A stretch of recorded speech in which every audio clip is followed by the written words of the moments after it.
চাকরি পায়নি তাদের জন্য আমরা শিক্ষিত বেকার ভাতার একটা ব্যবস্থা রাখার চিন্তা ভাবনা করছি। তাদেরও তো লাইফ আছে, তাদেরকে তো মানে একটা কিছু তো ব্যবস্থা করতে হবে, মানুষগুলো তো বেঁচে থাকতে হবে। আমরা আমাদের যুবকরা কারো কাছ থেকে বেকার ভাতা গ্রহণ করুক তা দেখতেও চাই না, শুনতেও চাই না। প্রতিটি যুবকের হাতকে দেশ গড়ার কারিগরের হাতে পরিণত করতে চাই। সুনামগঞ্জে হাসপাতালে ঢুকে চিকিৎসককে কুপিয়ে জখম করলেন স্বেচ্ছাসেবক দলের এক নেতা। আজকে কিছু বিষয় নিয়ে কথা বলবো। বাংলাদেশে বর্তমানে রাজনৈতিক সংকট চলতেছে। রাজনৈতিক সংকট বলতে বোঝাচ্ছি আমি যে বাংলাদেশে এখন মিথ্যাচার এবং ক্ষমতায় কে আগায়া, নির্বাচনে কে ক্ষমতায় যাবে, কে এগিয়ে আছে, এটা বিভিন্নভাবে নিজেদেরকে বোঝানোর চেষ্টা করতেছে। এখন পুলিশ প্রশাসন এবং অন্যান্য সব বড় বড় পর্যায়ের লোক যারা এক সময় তারেক রহমানের নিউজ তার নিজের টিভি চ্যানেলে প্রকাশ করতে দিত না, তারা এখন তারেক রহমানের সাথে গিয়ে খুব মৌজ মাস্তি করতেছে, কাজুকুচুমুচু করতেছে। এবং একটা জায়গায় দেখলাম যে তারা সবাই চাচ্ছে যে তারেক রহমানকে ক্ষমতা আনার জন্য। বিশ্লেষকরা মনে করে যে বিএনপির সব বড় বড় নেতাদের সাথে আপার দলের একটা সমঝোতা হয়েছে, যাতে বিএনপি ক্ষমতা আসলে আপাদেরকে আবার রাজনীতিতে ফিরিয়ে আনা যায়, তাদেরকে ক্ষমতা আসতে তারা সাহায্য করবে, কারণ তাদের অনেক এজেন্ট এই বাংলাদেশে আছে। এবং বাংলাদেশে কিভাবে সিস্টেমে অন্য একটা দলকে ক্ষমতা আনা যায়, আমাদের মধ্যে যেটা মিথ আছে যে অন্য দেশের হাতের ছায়া ছাড়া আমরা ক্ষমতা যেতে পারবো না, তো সেরকম একটা মিথ ওই 91 সাল 96 সাল ওই সালের ওই রাজনীতি এখন বিএনপি করতেছে। কিন্তু বিএনপির যারা আছে, তারা যারা ক্ষমতা যেতে চায়, তারা বোঝে নাই যে এখন 2025 সাল চলতেছে। ইয়াং জেনারেশনের যুদ্ধের মাধ্যমে গণ অভ্যুত্থানের মধ্যে একটা সরকার পতিত হয়েছে, মাত্র 1.5 বছর 2 বছর হয়েছে, এখনো মানুষের সেই দাগ শুকায় নাই, মৃত্যুর রক্তের গন্ধ শুকায় যায় নাই, কিন্তু তারা আপনার বাংলাদেশটাকে বিক্রি শুরু করে দিছে। এই জুলাই আন্দোলনে, এই জুলাই সাধারণ জনগণ যখন রাস্তায় নামছে, তাদের বিনিময়ে দেশ স্বাধীন হওয়ার পর যারা এতদিন মুরগি হয়েছিল, বিড়াল হয়েছিল, তাদের মুখে আজকে বড় বড় আওয়াজ শোনা যাচ্ছে। এই কথাগুলো আমার না, সাধারণ জনগণের কথা। ক্ষমতায় যাওয়ার জন্য যে মানুষ কি করতে পারে, আবার এমন জীবন আমরা দেখছি মিথ্যা কথা, চাওয়াবাজি এবং হাম্বির দিয়ে এবং সেট আপ করে মানুষকে বাকরুদ্ধ করে রাখতো। এখন সেরকমই একটা আভাস আসতেছে। আপনারা দেখবেন যে জামাতে ইসলাম এবং বিএনপি এখন মূল প্রতিদ্বন্দ্বী নির্বাচনে। জামাতে ইসলামকে কিভাবে নামানো যায়? জামাতে ইসলাম 1971 সালে কি করছে, এখনো সেই আমাদের বড় নেতা বলতেছে যে আমরা 71 ভুলিনি। তো 71 যখন ভুলিনি আমরা, তখন 91 আমরা ভুলিনি। এই জামাতে ইসলামের কারণে 91 সালে বিএনপিকে যদি আসন ভাগাভাগি না করতো, তারা ক্ষমতা আসতে পারতো না। জামাত যদি আসন শেয়ার না করতো, তাহলে সংখ্যাগরিষ্ঠ হিসেবে সরকার গঠন করতে পারতো না। আবার 96 সালে যদি জামাতে ইসলাম এই আপা বাহিনীর সঙ্গে না যাইতো, তাহলে এই আপা বাহিনীও স্বৈরাচার হইতে পারতো না। জামাতের এই ভুলের কারণে এই দুইটা দল এত হুম্বিটম্বি করতে পারে। আপা যখন ক্ষমতায় ছিল, আপারা সব ব্যবসায়ী তেল দিছে, ক্ষমতায় রাখবো, ক্ষমতা নিব। সেম, শুধু আপা চেঞ্জ হয়ে অন্য একজন নেতা আসছে, তাকে এখন তেল দেওয়া শুরু করছে এবং নির্বাচনের আগেই নির্বাচিত করে ফেলছে এরা, এবং তারা কনফার্ম হয়ে গেছে তারা ক্ষমতা চলে যাচ্ছে। আমাদের বাংলাদেশের বড় বড় প্রশাসন বলেন, সব জায়গা থেকে এই সেট আপ করা হয়েছে। বিভিন্ন নিউজের মাধ্যমে আমরা জানতে পারছি, বিভিন্ন সূত্র থেকে না। বাংলাদেশের জামাত ইসলামের আমির চাচ্ছে যে তারা যদি ক্ষমতায় যায়, সংখ্যাগরিষ্ঠ আসন নিয়ে জয়যুক্ত হয়, তারপরেও তারা জাতীয় সরকার গঠন করবে। কেন?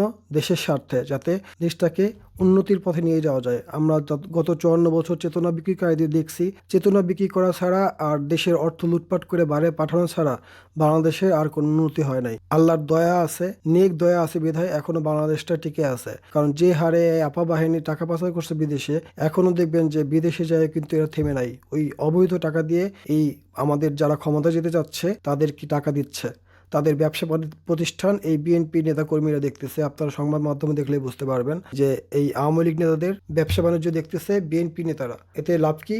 লাভ হচ্ছে বিএনপি আওয়ামী লীগ নেতাদের সম্পদ ভোগ করতে পারতেছে, এবং আওয়ামী লীগ নেতারা ভাবতেছে যে যাক, আমার একটা মানুষের দায়িত্ব নিছে, সেই সম্পদগুলো ঠিক থাকবে, খাইতেছে খাক, আবার যখন চান্স পাবো, ওরা যখন ক্ষমতা আসবে, তখন আমরা বাংলাদেশে গিয়ে সম্পদগুলো ঠিক মতো নিতে পারবো। এই ফসিলতে আপনার দেখবেন বাংলাদেশের সব, কালকে আপনার দেখলাম যে নুরা ভিপি নুরা, ও বলে কি যে আমরা আওয়ামী লীগের ভোট চাই, আমরা আওয়ামী লীগের বাইরে এই করি সেই করি। বিএনপির হাতে যদি আবার ক্ষমতায় থাকে, কিচ্ছু পরিবর্তন হবে না, আবার জেলেও সেই কদু হবে। সহজ কথা।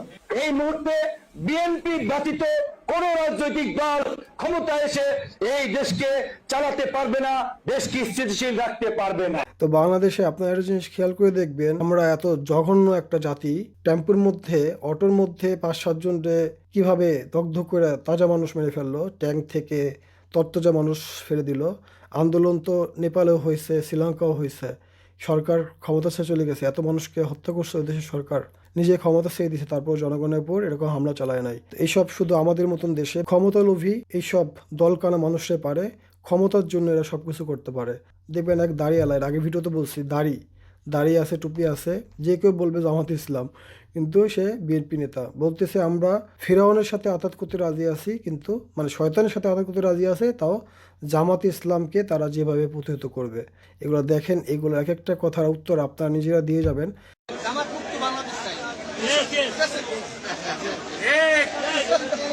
ওদেরকে আওয়ামী লীগ তাড়াইতে পারে না, কিন্তু আমরা বিএনপি ক্ষমতা এসে ইনশাল্লাহ ওদেরকে দেশ থেকে তাড়াই যাবো।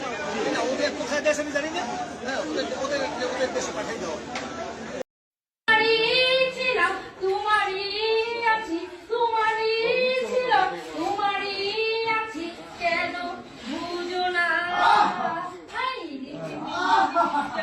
বিএনপি বিশ্বাস করে যে জনগণই সকল ক্ষমতার উৎস। সকল ক্ষমতার উৎস জনগণ, এই কথা বলা কবিরা গুনাহ, এই কথা বিশ্বাস করা হারাম। জনগণই সকল ক্ষমতার উৎস। সকল ক্ষমতার উৎস জনগণ, কথাটা কি ঠিক আছে? এটা রাষ্ট্রীয় কুফুরি, রাষ্ট্র থেকেও অনেক কুফুরি ডোজ আমাদেরকে শেখানো হয়। চিল্লায় বলেন ঠিক কিনা? সকল ক্ষমতার মালিক একজন, চিল্লায় বলো তিনি কে?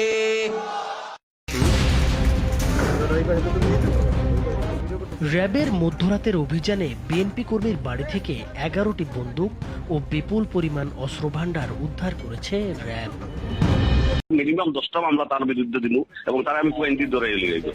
হোটেলের রুম পছন্দ না হওয়ায় 10টি মামলা দিয়ে ক্যাডার পাঠিয়ে তুলে নিয়ে আসার হুমকি দিলেন বিএনপি মনোনীত সিলেটের এই এমপি প্রার্থী। মাত্র কিছুদিন আগে বিএনপি তাকে সিলেটের গোলাপগঞ্জ, বিয়ানীবাজার, সিলেট 6 আসনে সংসদ সদস্য প্রার্থী হিসেবে মনোনয়ন দিয়েছে।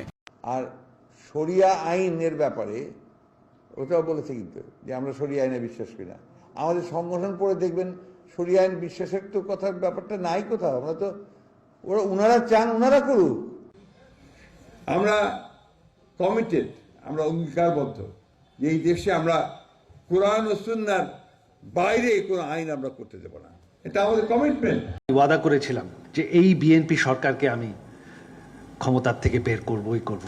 তারেক রহমানকেও আমরা দেশে ফিরে এনে সাজা দেব। কিভাবে সেজদা দেয় কবরকে? বলেন নাউযুবিল্লাহ। আল্লাহ ছাড়া কাউকে রুকু সেজদা করা যায় না। যা চাবার আল্লাহর কাছে চাইতে হবে। ওয়াইজা সালতা ফাসআল। আমরা মদিনা ইসলামের চর্চা করি, আমরা মদিনা ইসলামে বিশ্বাস করি। ঘরের মাঝখানে রাখা পবিত্র কোরআন, একপাশে দাঁড়িয়ে বিএনপির নেতা, তার চোখে মুখে গাম্ভীর্য। কথোপকথনের এক পর্যায়ে হাতে তুলে নেন কোরআন, হঠাৎ তা তুলে নেন মাথার ওপরে, আর অন্য হাত বাড়ালেন টাকার দিকে। এভাবেই কার্যক্রম নিষিদ্ধ দল আওয়ামী লীগের আলোচিত নেত্রী রোজিনা আক্তারকে বাঁচানোর প্রতিশ্রুতি দিয়ে টাকা নেন তিনি। রাজি না হলে তাকে হত্যার হুমকি ও ঘরবাড়ি জ্বালিয়ে দেওয়ার ভয় দেখানো হয়। একদম বেনামদার বান্ধে ফেলাবেন, যে ব্যাপারটা তুই ইমামি করবি, ইমামতি করবি, তো জামাতে ভোট চাওয়ার জন্য আসবে না। যদি আমরা না পারেন, আমাদের নেতা কর্মীরা যারা আছেন তাদেরকে বলবেন, প্রয়োজন আমাকে বলবেন, কাজল ভাইকে বলবেন, আতাউর ভাইকে বলবেন, বাইন্দা হাত তো বাইন্দা পুলিশে দেবেন।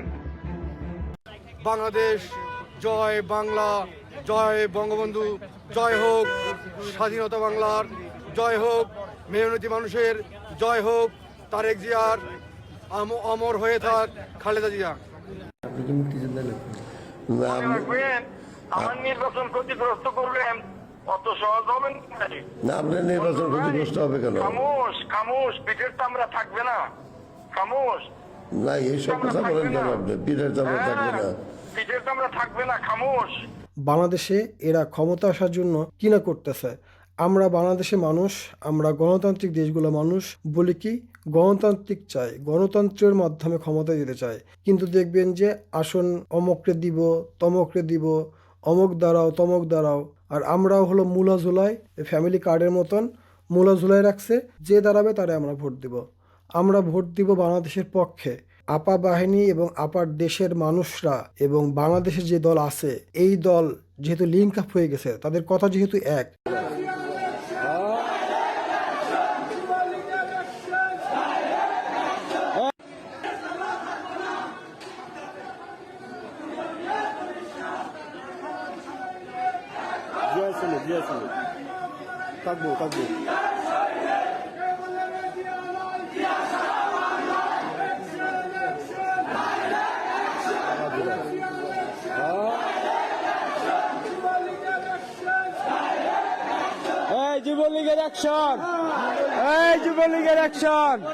তারা যেহেতু একই ধারায় চলতেছে, তাহলে বাংলাদেশের মানুষ যদি চায় জুলাই আন্দোলনের মতন একটা আন্দোলন হবে, একটা স্বৈরাচার শাসক পালিয়ে যাবে, বাংলাদেশের ইতিহাসে কখনো কল্পনা করা নাই। এবং প্রায় 300 আসনের সব সহ কয়েকজন আছে তাও জেলখানায়। তো আমরা বাংলাদেশকে ভালোবাসি, সাধারণ মানুষ যারা, এই ভোটেই কিন্তু দল ক্ষমতায় যায়, যেই দলে যাক না কেন। তো আমাদের উচিত হবে যারা চাপাবাজি করে, যারা ওই কয়দিন আগে বলে কি যে এই আন্দোলনের সাথে আমাদের সরাসরি সম্পৃক্ততা নেই, পরের দিন বলতেছে আন্দোলন কমপ্লিট, শেখ হাসিনা পলে গেছে, এই আন্দোলনের একমাত্র নেতৃত্বকারী আমাদের নেতা। কয়দিন আগে বলল শরিয়া আইনে আমাদের দল চলে না। আবার রিসেন্টলি টুপি পরে পাঞ্জাবি পরে বলতেছে যে আমাদের দেশের আমরা কুরআন সুন্নাহ আইনের বিরুদ্ধে কিছু করব না। কুরআন সুন্নাহ আইনের বিরুদ্ধে কিছু করব না বলা মানেই করবা। কারণ কি, এটা বলার কোনো কথা নাই, এটা কেউ বলে না, যে করবে না সে বলে না। আমরা যেমন নারীদেরকে সুবিধা দিতে চাই, নারী অধিকারের জন্য আন্দোলন করি, এই জন্যই নারীরা অধিকার পায় না। আমার অধিকার যদি সমান হয় তাহলে আমি কেন অধিকারের জন্য রাস্তায় নামবো? অধিকার সমান, তো আবার রাস্তায় নামবো কেন? এটা অটোমেটিক হওয়ার কথা। তো এরা হলো বাম ঘরানার লোক, এরা আজকে ইনশাল্লাহ বলতেছে, কালকে বলবে অমুকটা। এরা রিসেন্টলি একটা ভিডিও দেখলাম, আপনারা দেখবেন যে ওই যে যার কথা বলতেছি ফকা, তো উনি আবার ওই যে এখন বাম ঘরানার যত ছোটোখাটো আছে না চেতনা, আপার দেশের চেতনা বহন করে যারা, তারা আবার নেতার সাথে দেখা করতে আসছে। এখন দেখবেন, আপনারা বিশ্বাস করেন, 10টা দেশে যদি রাষ্ট্রদূত আসতো এত খুশি হতো না ফকা। এতটা খুশি হয়েছে কারণ নিজের আগে রাজনীতি করতো, যাদের সাথে তলে তলে আতাত আছে বা তাদের সাথে আপার দেশে ভালো সম্পর্ক আছে, এই একটা লিয়াজু, একটা লিঙ্ক আপ করে বাংলাদেশটাকে, জনগণকে একটা সিন্ডিকেটের মধ্যে ফেলাই দিয়ে, এলাকায় এলাকায় সন্ত্রাসী লেলিয়ে দিয়ে আপনার ওই ভোট কেটে নেওয়ার, দখলদার মাঠ দখলে রাখার একটা চেষ্টা চলতেছে। জামাত করতেছে হলো ভদ্র নম্র ইসলামিক কথাবার্তা বলে সত্যের পথে আমরা বাংলাদেশকে সামনের দিকে 100 বছর আগে নিয়ে যাব, 54 বছর ব্যর্থ দেশ, এগুলা বলতেছে এবং মিলেমিশে করতে চাইতেছেন। আমার কথা হলো যে আপনারা তো মিলেমিশে করতে চাইতেছেন, কিন্তু ওরা তো এটা চাইতেছে না, আর আপনাদেরকে ডাইভার্ট করতেছে। যদিও বা জামাত ইসলামের মাথার কাছে ওই বিএনপি আওয়ামী লীগ দুইটা মিলেও কোনো যায় আসবে না, মানে ওরা সমান হবে না, কারণ জামাত ইসলাম জামাত ইসলামী। জামাই কোটার নেতা আছে যে পিনাকি ভট্টাচার্য বলে, তো এলিট ভাবালা লোক বলতেছে জামাত ইসলামের আপনার কি মানে অর্থমন্ত্রী কি হবে। এখন জনগণ আবার বলতেছে কি অর্থমন্ত্রী কেন, প্রধানমন্ত্রী 2-3 জন হওয়ার মতন আছে, এরকম প্রত্যেকটা মন্ত্রী হওয়ার জন্য 2-3 জন করে জামাত ইসলামের লোক আছে। এবং এটা শেখ হাসিনার কাছে যদি জিজ্ঞেস করেন না যে জামাত ইসলামের যোগ্যতা সম্পন্ন মানুষ কেমন, সে নিজেও মনে হয় স্বীকার করবে যে জামাত ইসলামের নেতৃত্ব পর্যায়ে নেতৃত্ব দেওয়ার মতন প্রচুর নেতা আছে এবং জুনিয়র লেভেলও আছে, ছাত্র শিবিরেও আছে, ঠিক না? তো এই কথা বলে কেন জামাই কোটা? কারণ এরা আলোচনায় থাকতে চায়, এরা ভাগ বটোয়ারা বেশি পাইতে চায়, ঠিক না? এখন আবার ওই কথার পরিপ্রেক্ষিতে আর একটা কথাই নিয়ে আসে, তো ইন্টারমিডিয়েট পাস যদি তোমার প্রধানমন্ত্রী বানাইতে পারো, আমি কিন্তু বলি না এই কথা, শত শত মানুষ বলতেছে ইন্টারমিডিয়েট পাস যদি নেতা প্রধানমন্ত্রী হতে পারে, তাহলে একটা দেশের ডাক্তার কেন প্রধানমন্ত্রী হতে পারবে না? আর ওই আমরা তো আওয়ামী লীগের আমলে দেখছি না যে কথা ভাষণ দিতে পারে না, তো আমাদের সামনেও এই ধরনের যাবে। এবং আমাদের রাজনীতিতে আমরা দেখতেছি, মানে বাংলাদেশের জনগণ দেখতেছে যে কোনো পরিবর্তন আসে নাই। বাংলাদেশে জামাত ইসলামকে এখন সব থেকে বেশি ঘৃণা করে ওই বিএনপি নেতারা। একজন বলতেছে আওয়ামী লীগ এদেরকে ধ্বংস করতে পারে নাই, আমরা এদেরকে ধ্বংস করে দেব। এই আওয়ামী লীগের হারপিক মজুমদাররা যে কথাগুলো বলতেছে, বর্তমান বিএনপি নেতারা ভোট পাওয়ার জন্য, আওয়ামী লীগের ভোট পাওয়ার জন্য, মানে আওয়ামী লীগের থেকে বেশি জামাত ইসলামকে বলতেছে। কিন্তু জামাত ইসলামের আমির সে তারেক রহমানের সাথে দেখা করে আসছে, বলছে আমরা একসাথে দেশ পরিচালনা করব জামাত যদি ক্ষমতাও যায়। কিন্তু এর পরিপ্রেক্ষিতে মাঠ পর্যায়ে ওই চেনাপুটি যারা ধান্দাবাজিতে, জামাত ইসলাম ক্ষমতা আসলে দুর্নীতি, চাঁদাবাজি, বালু লুট, পাথর লুট, মানুষ হত্যা করতে পারবে না, বাংলাদেশে একটা অরাজকতা সৃষ্টি করতে পারবে না, নেতাকর্মীরা ফকিন্নি রাখতে পারবে না। নেতাকর্মীদের 500-100 টাকা দিয়ে তো রাখে না যাতে লোক থাকে। বাংলাদেশের মানুষ যদি নিজের পায়ে দাঁড়ায় তাহলে তো নেতাদের পিছনে থাকবে না। এই যে আমরা উন্নত বিশ্বে আছি না, এখানে স্টেশনে মাইক দিয়ে কথা বলে, এমপি পদপ্রার্থীরা, তারা কিন্তু আপনার পিছনে এই শিয়াল কুকুর থাকে না। তো এই কথা কেন বলতেছি, আমরা উন্নত দেশ যদি করতে চাই আমাদের একটা সুশৃঙ্খল দলকে ক্ষমতায় আনতে হবে। তা বর্তমান যে দলগুলো আছে সবগুলোর মধ্যে আমি দেখতেছি যে বাংলাদেশের জামাত ইসলাম, তাদের মিছিল মিটিং দেখবেন এক নেতার আগে আরেক নেতা যায় না। ওই যে কয়দিন আগে দেখলেন না, রিজভিড়ে মহিলা মানুষের মধ্যে ঠেইলা কে আগে যাবে।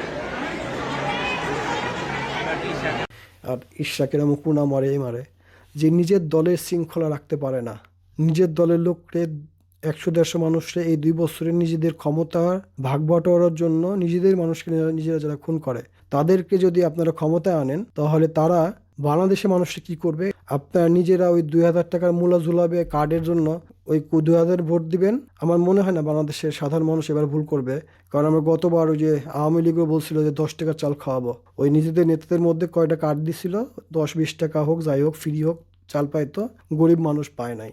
সহজ সোজা মানুষরা কি বলে শোনেন। বিএনপি দেখিনি এখন পুরো পাথর মেরে শেষ করছে। এখন এসো যে কোথায় সব কোথায় গেল এত দাপট কিটা নিয়ে গেল সে ভারতে শেষ আছে না সরকার করুন বিএনপি যদি নিরপেক্ষ ভোট হয় বিএনপি যাবে না। আরে নদীর উপরে জমাতে ভোট হবে সমস্ত বিএনপি সব বিএনপি আল্লাহ আমাদের সিট দেবে। তো বাংলাদেশে যে প্রশাসন যা শুরু করছে সেটার বিপরীতে একটা কথা বলছে হলো আসিফ মাহমুদ, পাতানো নির্বাচনের চেষ্টা চলছে, রুখে দেওয়া হবে। এত সহজ হবে না বাংলাদেশের নির্বাচন, কারণ ছাত্র জনতা সত্যের পক্ষে সবসময়, এবং বাংলাদেশের পক্ষে যারা আপা এবং আপার দেশের পক্ষে যারা তোষামোদি করে তাদেরকে বাংলাদেশের মানুষ ক্ষমতা আনবে না। এবং হাসান আবদুল্লাহ বলছে প্রশাসনের আচরণ একপাক্ষিক হলে নির্বাচনের প্রয়োজন নেই। হাসান আবদুল্লাহ সে বলছে কি যে আপনি যদি আপনি তেল দেন যায় নেতাকে যায় বিএনপির ক্ষমতায় নিয়ে যান, সেটা খুব ভালো একটা কথা বলছে। এই ভোট খেলার দরকার নাই, এনসিপির এই হাসান আবদুল্লাহ এটাই বলছে। বাংলাদেশ সরকার, বর্তমান সরকার ডক্টর মোহাম্মদ ইউনূসকে বলি যে আপনি থাকা অবস্থায় ওসমান হাদি হত্যার বিচারটা করে যান, যে কোনো মূল্যে যে ওকে গুলি করছে ওসমান হাদিকে তাকে ধরে নিয়ে এসে ফাঁসির দণ্ডে দণ্ডিত করুন। ইনকিলাব জিন্দাবাদ। আল্লাহ হাফেজ।